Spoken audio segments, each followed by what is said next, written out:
नमस्कार. तेलंगणाचं गौरव आणि वारंगळ शहराचं हृदय असलेलं शक्तीचं अवधूत केंद्र म्हणजे श्री भद्रकाली मंदिर. एका डोंगरावर सुंदर भद्रकाली तलावाच्या किनाऱ्यावर उभं असलेलं हे मंदिर केवळ धार्मिक स्थळ नाही, तर ती प्राचीन काकतीय आणि चालुक्य राजाच्या इतिहासाचा एक महत्त्वाचा अध्याय आहे.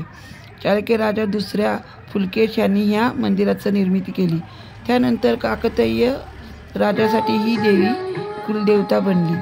देवीच्या डाव्या डोळ्यात एका काळी कोहिनूर हिरा बसवला असल्याची आख्यायिका आज इथल्या देवी तेजाची साक्ष देते. मंदिरातील मुख्य आकर्षण म्हणजे 9 फूट उंच एका शिलेतून साकारलेली देवी भद्रकालीचं भव्य मूर्ती.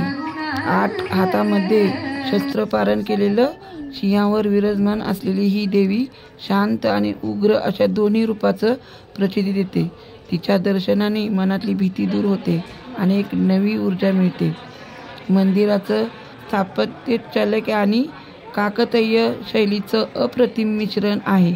इथली शांत भद्रकाली तलाव आणि मंदिराच्या माथ्यावरून दिसणारं निसर्गरम्य दृश्य मनमोहक आहे.